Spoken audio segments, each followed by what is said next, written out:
ನಮಸ್ತೆ. ನಮ್ಮ ಕಲ್ಪವೃಕ್ಷ ಪ್ರೊಡಕ್ಷನ್ಸಿಂದ ಪ್ರಥಮವಾದ ಸಿನಿಮಾ ಅಂದರೆ ಚೊಚ್ಚಲ ಸಿನಿಮಾ ಬಂದು ಬ್ಯೂಟಿ ಅನ್ನೋ ಒಂದು ಸಿನಿಮಾದ ಫಸ್ಟ್ ಲುಕ್ಕನ್ನು ಇವತ್ತು APS ಕಾಲೇಜಿನ ಒಂದು ಸಭಾಂಗಣದಲ್ಲಿ ಹಮ್ಮಿಕೊಂಡಿದ್ದೀವಿ. ಬ್ಯೂಟಿ ಅಂದರೆ ಪ್ರಕೃತಿ ಹೆಣ್ಣು, ಹಾಗಾಗಿ ಆ ಒಂದು ಬ್ಯೂಟಿ ಅನ್ನೋ ಒಂದು ಫಸ್ಟ್ ಲುಕ್ಕನ್ನು ನಾವು ಕಾಲೇಜು ಒಂದು ವಿದ್ಯಾರ್ಥಿನಿಯರ ಕೈಯಲ್ಲಿ ನಾವು ಒಂದು ರಿಲೀಸ್ ಮಾಡಬೇಕು ಅಂದ್ಕೊಂಡು ಈ ದಿನ ಇಲ್ಲಿ ಸೇರಿದ್ದೀವಿ. ಹಾಗಾಗಿ ತಾವೆಲ್ಲರೂ ಥಿಯೇಟ್ರಲ್ಲಿ ಫಿಲಮ್ನ ಬಂದು ನೋಡಿ ಹಾರೈಸಬೇಕಾಗಿ ಕೇಳ್ಕೊತೀನಿ. Thank you. ಕರೆಕ್ಟ್ ಇದೆ, ಇನ್ನೇನೇ ಮಾತಾಡಬೇಕಾದ. ಪರೀಕ್ಷ ಪ್ರೊಡಕ್ಷನ್ಸ್ನ ಚೊಚ್ಚಲ ಸಿನಿಮಾ ಬ್ಯೂಟಿ, ಅದು ನಾವಿಲ್ಲಿ ಫಸ್ಟ್ ಲುಕ್ ಬಿಡುಗಡೆ ಮಾಡ್ತಾ ಇದ್ದೀವಿ. ಎಲ್ಲರೂ ಹರಸಿ ಹಾರೈಸಿ. Thank you. ಯಾರಾದರೂ ಕೇಳಬೇಕೇನಾದರೂ? ಹಾಂ, ಬ್ಯೂಟಿ ಸಿನಿಮಾ ನಮ್ಮ ಸ್ನೇಹಿತರಾದಂತಹ ರಾಜಾ ರವಿ ಕುಮಾರ್ ಅವರು ನಿರ್ದೇಶನ ಮಾಡಿದ್ದಾರೆ. ಅವ್ರ ಜೊತೆ ನಂದು ಎರಡನೇ ಸಿನಿಮಾ ಇದು. ಮೊದಲು 31 ಡೇಸ್ ಅಂತ ಮಾಡಿದರು. ತುಂಬ ಹಂಬಲ್ ನಿರ್ದೇಶಕ. ಇನ್ನೊಂದೇನಂತಂದರೆ ಅವ್ರ ಸ್ವಭಾವ ಏನಂತಂದರೆ ನಿರ್ಮಾಪಕರಿಗೆ ಯಾವುದೇ ಒಂದು ಹೊರೆ ಆಗಬಾರ್ದು.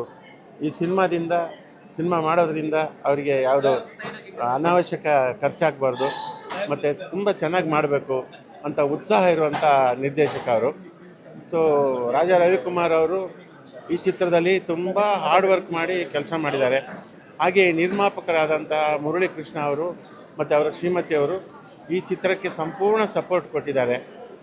ಮತ್ತು ಎಲ್ಲ ಕಲಾವಿದರಿಗೆ ಇವರು ತುಂಬ ಅನುಕೂಲ ಮಾಡಿದ್ದಾರೆ. ಶೂಟಿಂಗ್ ಸಮಯದಲ್ಲಿ ಕೂಡ ನನ್ನ ಪತ್ನಿ ಇದರಲ್ಲಿ ಆ್ಯಕ್ಟ್ ಮಾಡಿದ್ದಾಳೆ. ತುಂಬ ಒಳ್ಳೆ ರೀತಿಯ ಟ್ರೀಟ್ಮೆಂಟ್, ಎಲ್ಲರಿಗೂ ಒಂದು ಗೌರವದಿಂದ ನಡೆಸ್ಕೊಂಡಿದ್ದಾರೆ ಅಂತ. ಈ ಸಿನಿಮಾ ಬ್ಯೂಟಿ ಕತೆ ಕೂಡ ತುಂಬ ಚೆನ್ನಾಗಿ ಮಾಡಿದ್ದಾರೆ. ಈ ಸಿನಿಮಾ ಯಶಸ್ವಿ ಆಗಬೇಕು.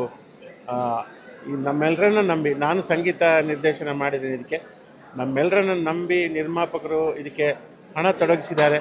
ಅಂಥ ನಿರ್ಮಾಪಕರು ಇವತ್ತು ಈಗ ಗೆಲ್ಲಬೇಕು. ಅವ್ರು ಗೆದ್ದರೆ ನಾವೆಲ್ಲ ಗೆದ್ದ ಹಾಗೆ, ನಿರ್ದೇಶಕರು ಗೆದ್ದ ಹಾಗೆ, ನಾನು ಗೆದ್ದ ಹಾಗೆ, ನಾವೆಲ್ಲರೂ ಗೆದ್ದ ಹಾಗೆ. ಹಾಗಾಗಿ ನಿರ್ಮಾಪಕರು ಗೆಲ್ಲಬೇಕು. ಒಳ್ಳೆಯದಾಗಲಿ. Thank you.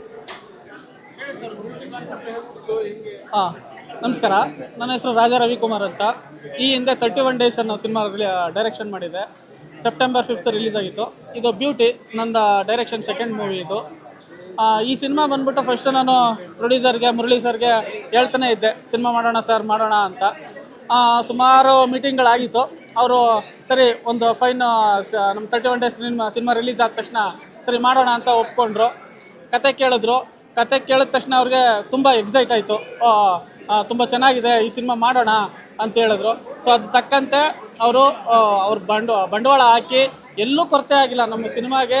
ನಮ್ಮ ಸಿನಿಮಾ ಸ್ಟಾರ್ಟಿಂಗಿಂದ ಹಿಡಿದು ಕೊನೆವರೆಗೂ ನಾನು ಇಂಥ ದಿನ ಸರ್ ಇಷ್ಟು ಬೇಕು ಅಂತಂದರೆ ಇಮ್ಮಿಡಿಯೇಟ್ ರೆಸ್ಪಾನ್ಸ್ ಮಾಡ್ತಿದ್ರು. ಅಷ್ಟು ಡೆಡಿಕೇಟೆಡಾಗಿ, ಅಷ್ಟು ಇನ್ವಾಲ್ವ್ ಆಗಿ ಸಿನಿಮಾಗೆ ಪೂರ್ತಿ ಸಪೋರ್ಟ್ ಮಾಡಿದ್ದಾರೆ.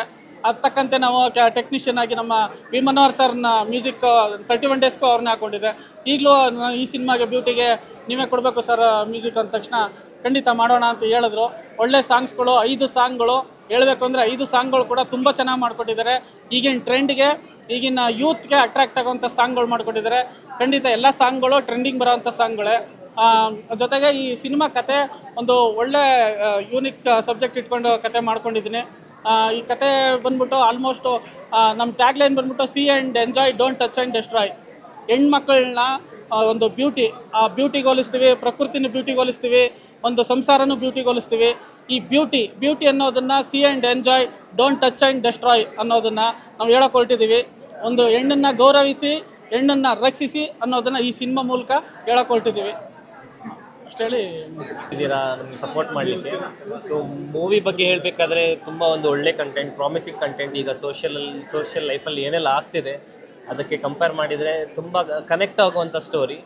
ನಂದು ಕನ್ನಡದಲ್ಲಿ ಫಸ್ಟ್ ಮೂವಿ. ಸೊ ಎಲ್ಲರೂ ಸಪೋರ್ಟ್ ಮಾಡಬೇಕಾಗಿ ಕೇಳ್ಕೊತೇನೆ. ಕಮಿಂಗ್ ಟು ಮ್ಯೂಸಿಕ್ ತುಂಬ ಫಿದಾ ಆಗ್ತೀರಾ, ನಾನು ಪ್ರಾಮಿಸ್ ಮಾಡ್ತೇನೆ. ಯಾಕಂದರೆ I have leave that song. ಒಂಥರ ತುಂಬ ಎಂಜಾಯ್ ಮಾಡುವಂಥ ಸಾಂಗ್ಸ್ ಇದೆ, ಎಲ್ಲ ಕ್ಯಾಟಗರಿಗೂ ಕನೆಕ್ಟ್ ಆಗುವಂಥ ಸಾಂಗ್ಸ್ ಇದೆ. ಬಿಕಾಸ್ ಆಬ್ವಿಯಸ್ಲಿ ಮನೋಹರ್ ಸರ್ ಮಾಡಿದ್ದಾರೆ ಅಂದರೆ ಇಟ್ ಈಸ್ ಲೈಕ್ ಆಗಿನ ಕಾಲದ್ದು ಈಗಿನ ಕಾಲದ್ದು ಎಲ್ಲದಕ್ಕೂ ತುಂಬ ಸಿಂಕ್ ಆಗ್ತಿದೆ ಈ ಸಾಂಗ್ಸ್. ಹಂಗೆ ಬರಬೇಕಾದ್ರೆ ಕ್ಯಾರೆಕ್ಟರ್ ತುಂಬ ಒಂದು ಒಳ್ಳೆ ಕ್ಯಾರೆಕ್ಟರ್, ಸಾಫ್ಟ್ ಕ್ಯಾರೆಕ್ಟರ್ ಇನಿಷಿಯಲಿ, ಮತ್ತು ಈ ತುಂಬ ಒಂಥರ ಏನು ಹೇಳೋದಂದರೆ ರಿವೆಂಜ್ ರೇಂಜಲ್ಲಿ ಹೋಗುತ್ತೆ. ಸೊ ನೀವು ಪೋಸ್ಟರ್ ನೋಡಿದಾಗ ನಿಮಗೂ ಗೊತ್ತಾಗ್ಬೋದು. ಸ್ಟೋರಿ ಬಗ್ಗೆ ಜಾಸ್ತಿ ಹೇಳಲ್ಲ ನಾನು. ಸೊ ಎಲ್ಲರೂ ಕನ್ನಡ ಸಿನಿಮಾಕ್ಕೆ ಸಪೋರ್ಟ್ ಮಾಡಿ ನಮ್ಮನ್ನೆಲ್ಲ ಬೆಳೆಸಬೇಕು ಅಂತ ರಿಕ್ವೆಸ್ಟ್ ಮಾಡ್ತಿದ್ದೇನೆ. Thank you so much. ಮಾಡ್ತಾ ಇರೋದು ಹೆಸರೇ ಚೆನ್ನಾಗಿದೆ ಅಂಥ ಒಂದು ಫಿಲ್ಮು APS ಇನ್ಸ್ಟಿಟ್ಯೂಷನ್ನಿಂದ ಪ್ರಮೋಷನ್ ಆಗ್ತಿರೋದು ತುಂಬ ಸಂತೋಷ ಆಗ್ತಿದೆ. APS ಸಂಸ್ಥೆ 90 ವರ್ಷದ ಇತಿಹಾಸ ಉಳ್ಳ ಸಂಸ್ಥೆ. ಇದೇ ಸ್ಟೇಜಲ್ಲಿ ರಜನಿಕಾಂತ್ ಅವರು, ಉಪೇಂದ್ರ ಅವರು ಎಲ್ಲರೂ ಮುಂದೆ ಬಂದ ಒಂದು ಸ್ಟೇಜ್ ಇದು.